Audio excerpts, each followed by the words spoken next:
Mark Carney at a press conference today rejected Christianity as a core Canadian value. And food inflation in Canada has exploded upwards, the highest in the G7. And Mark Carney ran a campaign saying he wants to be judged by the price of groceries at the grocery store. I got a lot more for you today. Let's get into this report.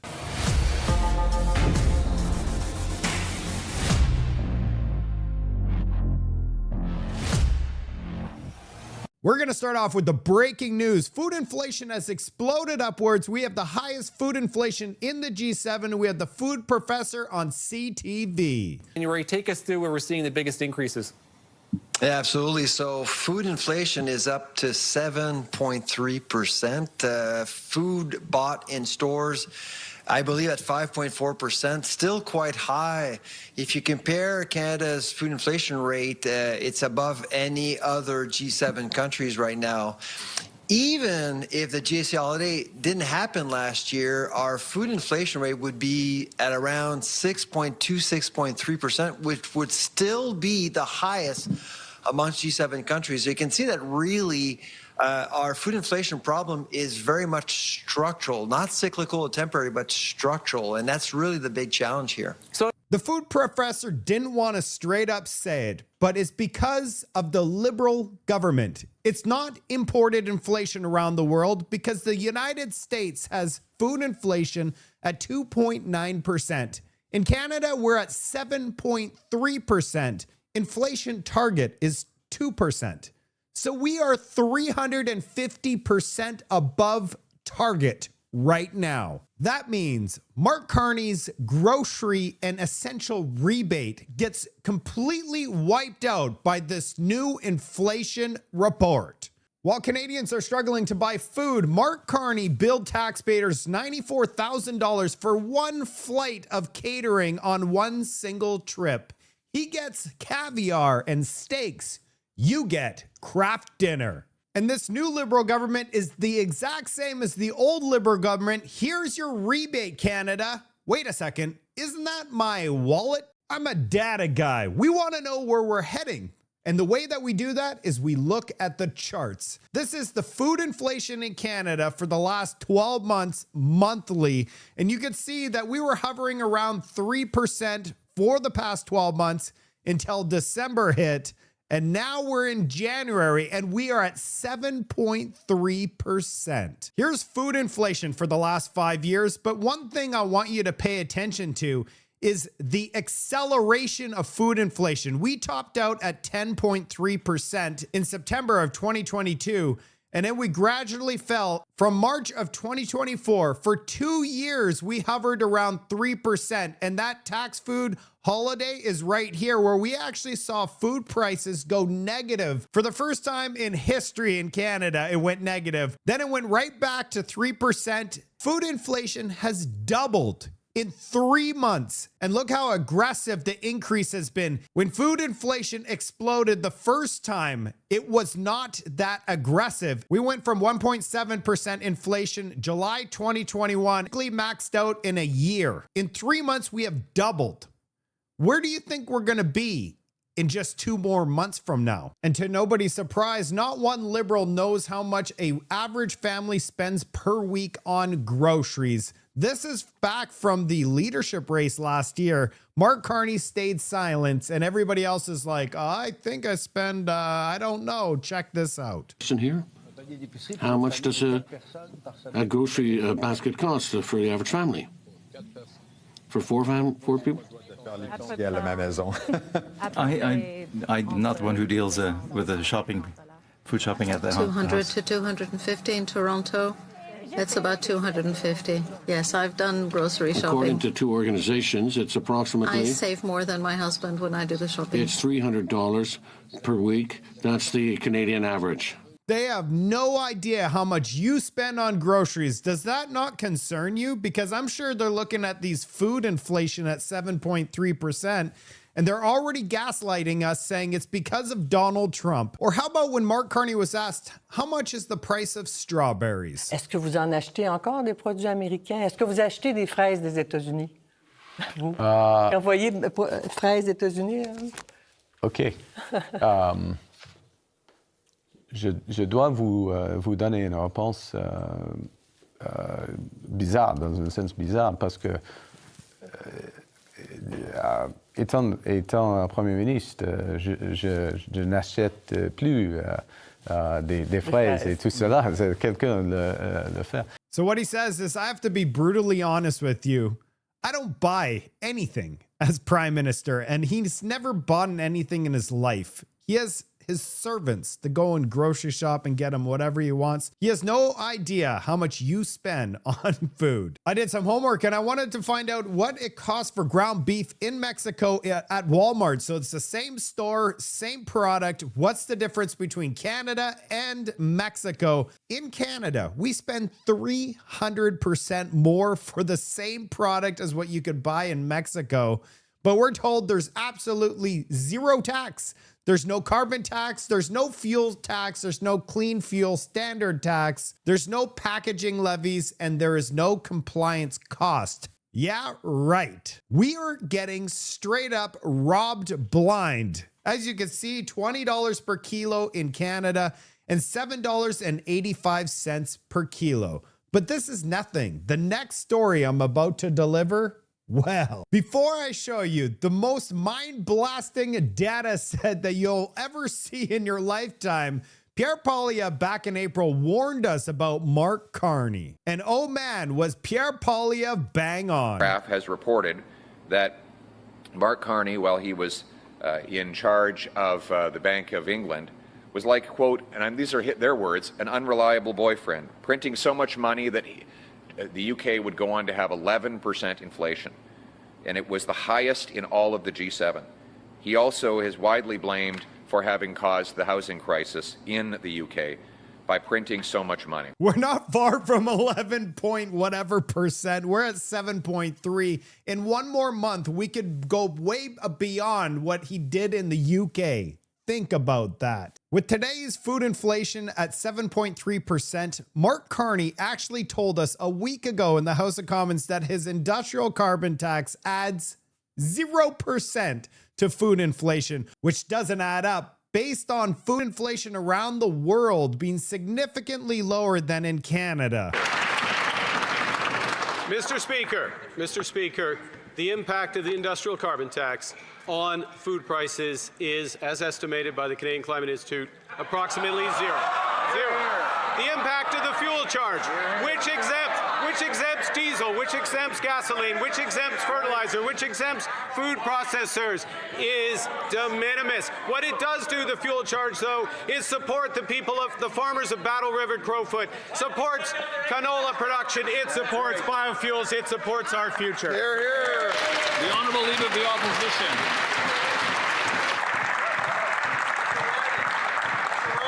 Well, now we'll have to find out if the Prime Minister is telling the truth or whether his Environment Department is telling the truth.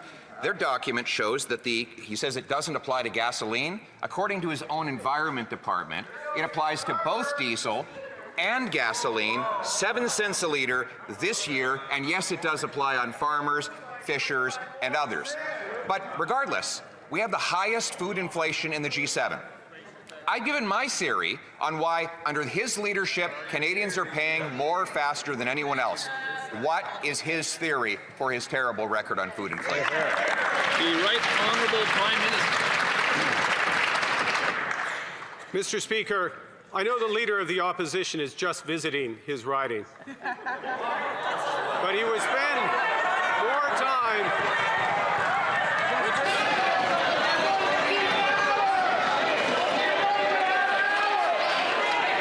We have the worst food inflation in the G7, and he has the audacity to be joking around, not caring if you could make ends meet by the end of the month if you have zero food. Do you think Mark Carney cares about you? Food inflation compared to the rest of the G7, you can see Canada is way off the charts. The United States is half of us. Italy, France, and Germany is below the United States. The nearest one to us is Japan, and they're just over 5%. The UK is 4.5%. This story's gone parabolic. Maninder Sandhu, and this is the story that I said is just gonna blow your mind. Canadian beef prices now serve more than 600 restaurants across Vietnam, and stocked in over 4,000 supermarkets. Now keep this in mind. We're going to take a look at some data. It was discovered that Canadian beef prices in Vietnam are a fraction of the price than they are in Canada. Beef prices across Canada average between $27 and $33 per pound. And Canadian, that's the key. Canadian beef in Vietnam is $12.50 to $18.50. That means we should be buying Canadian beef in Vietnam and shipping it to Canada to save money. Does that make any sense to you? It doesn't to me. Here is the data set as of February of 2026. Canadian AAA beef ribeye steak in major grocery stores like Loblaws and Metro typically cost between $27 and $33. Based on 2025-2026 market data, one pound of Canadian beef ribeye steak at a specialty grocery store in Vietnam ranges approximately $12.50 to $18.50 for high quality Canadian beef. And here is a brochure that's advertising Canadian beef in Vietnam. So imagine that. You just need to make a phone call to your Vietnamese friend and say, hey, can you ship me some Canadian beef so that I can save a fortune, half price on beef? The Liberals just really don't like Canadians. They don't want us eating beef and getting strong. Here's a brochure advertising our Canadian beef in Vietnam. Let's do some math. Let's take a look at this one right here. $439,000. $23 per kilogram for this. This is insane. Check this out. Canadian prime rib beef ribeye steak is $81.53 a pound from Alberta. Or if we take a look at the top one there, $299,000 is $15.70. I haven't seen those prices in the grocery store in I can't even remember how long. We just got a brand new bombshell report from the PBO office again today. The federal bureaucracy cost taxpayers $71.4 billion last year. That is an 80% increase over the last 10 years. Compensation for the average federal bureaucrat is now $143,271. There is nearly 500,000 people that are currently working for the government. Take a look at this growth. It's out of control. Before I show you Mark Carney, is Canada a Christian nation? It was merely 150 years ago, in year 1867, Canada became a nation. During the country's early and formative years, the prevailing views on morality was based upon and drawn from the Holy Bible and served as a primary influence in the spheres of education, politics, and religion. And this is the reason for Canada's stability and prosperity in the past. It began as a nation founded upon Christian principles. Even Canada's Charter's rights and freedoms recognizes the supremacy of God in its preamble. Even Canadian laws and our social structure is founded on Christian principles. Even in the Parliament building features the Bible verses and much of Canadian history, Christian morality influenced legislation. And that's why in the Canadian national anthem, it says, God keep our land glorious and free. And based on Wikipedia, it shows that nearly 20 million Canadians, 53.3%, are Christian. De vous entendre sur un autre discours que vous avez prononcé 2 jours après le discours de Davos. Ouais. Sur les plaines d'Abraham, vous avez parlé de l'histoire du Canada dans un discours qui a été fortement critiqué par plusieurs observateurs. On disait que c'était une gaffe, une mauvaise lecture de l'histoire qui s'étalait sur 40 minutes. C'est une des colonnes de Paul Wells? Ou, justement, oui, exactement. J'y étais. OK, merci. J'ai déjà lu ce colonne, monsieur. Merci. Ça coûte $50 par année afin de le faire. OK. Une aubaine. Oui. Et pourtant, les sondages n'ont pas été défavorables au Parti libéral au Québec depuis ce discours-là. Est-ce que les analystes se sont trompés ou est-ce que vous l'avez échappé belle? C'est pas pour moi de faire des d'analyse des analystes, surtout des grands commentaires comme vous, monsieur. Il y a un point important, je crois, entre le discours de Davos, un aspect de mes commentaires à Québec, le discours de M. Rubio il y a une semaine à Munich. On parle, M. Rubio, il a parlé, et l'administration américaine de temps en temps parle d'un nationalisme chrétien. OK? OK? Ça, c'est le droit. C'est le droit de l'administration. C'est pas le nationalisme canadien. Le nationalisme canadien, c'est un nationalisme civique. Un nationalisme en respect des cultures diverses, des foi diverses, des gens sans foi, tous les aspects de la diversité, la grande diversité de ce beau pays. Ça, c'est un point très fondamental. Alors, on a des changements à travers le monde plus dangereux et divisé, mais il y a une lutte qui commence avec le nationalisme de sang et de foi de temps en temps, et le nationalisme canadien. Et c'est important, oui, c'est important de protéger notre pays dans une matière de défense, mais surtout, c'est plus important de protéger notre système, nos droits et notre système de respecter tous les gens ici, qui habitent ici. Merci.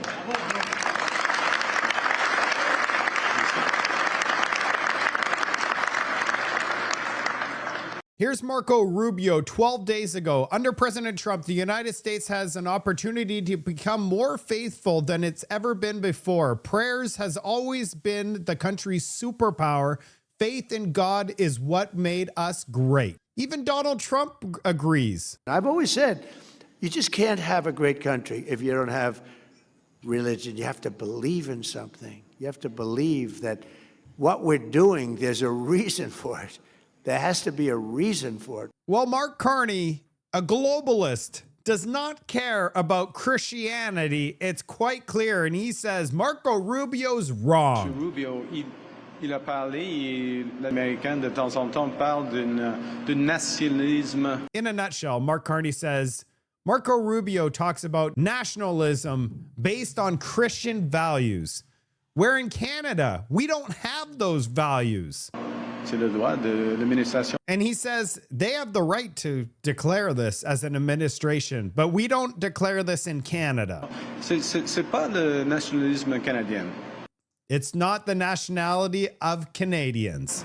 Le nationalisme canadien, c'est un nationalisme civique. The nationality of Canadians is a civic nationality. Un nationalisme en respect des cultures diverses, He says we respect cultures of hiver, which is winter. I don't think that's what he meant because his French is terrible. But either way, he's moving away from Christianity altogether. Foi divers, des gens sans foi.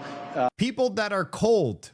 He's really bad at French, but whatever he's trying to say, it's just not hidden right. There you have it, Canada. You could either have a prime minister that respects Christian values, which Canadian values were founded on, or you could get this globalist banker that's running our country into the ground and seeing the worst food inflation in the G7, and it's going up like a rocket ship. Then he's giving peanuts to 25% of the Canadian population to buy votes. Guarantee he's looking at the polling numbers and saying, we should probably pull the trigger and get a majority. We need to wake up Canadians, because if you vote for cold weather, man, this country is officially over. That's it for today's report. I cannot believe that you could get Canadian beef at half price in Vietnam. I also cannot believe that Mark Carney straight up says we are not a Christian nation. We are a cold weather cultured nation. This is why when you see my reports, I said, lest we forget and God keep our land glorious and free. We need to bring back common sense back to this country because we are rapidly going off the cliff. I'd love to hear from you in the comment section. I'll see you on the next report.